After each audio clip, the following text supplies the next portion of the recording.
ইরানের সর্বোচ্চ নেতা আয়াতুল্লাহ আলী খামেনির মৃত্যুর খবর আনুষ্ঠানিকভাবে স্বীকার করে নিল তেহরান। ইরানের সংবাদ মাধ্যম সূত্রে জানা গিয়েছে, ৮৬ বছরের খামেনি শনিবার নিজের দপ্তরে কাজ করার সময় আচমকা ভয়াবহ বিস্ফোরণের মুখে পড়েন।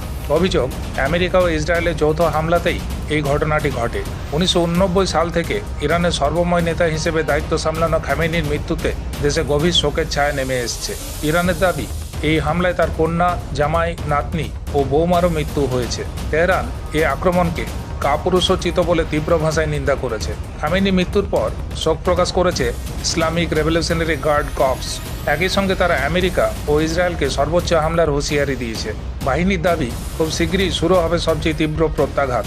ইতিমধ্যেই দেশে টানা ৪০ দিনের রাষ্ট্রীয় শোক এবং ৭ দিনের সরকারি ছুটি ঘোষণা করা হয়েছে। শনিবার সকাল থেকেই ইরানের ওপর হামলা শুরু করেছে ইসরায়েল। পরে সেই অভিযানে যোগ দেয় আমেরিকাও। ইসরায়েলের প্রধানমন্ত্রী বেঞ্জামিন নেতানিয়াহু এবং মার্কিন প্রেসিডেন্ট ডোনাল্ড ট্রাম্প প্রথমে খামেনির মৃত্যুর দাবি করেছিলেন। প্রাথমিকভাবে তা অস্বীকার করলেও শেষ পর্যন্ত ইরান প্রশাসন আনুষ্ঠানিকভাবে মৃত্যুর খবর নিশ্চিত করেছে।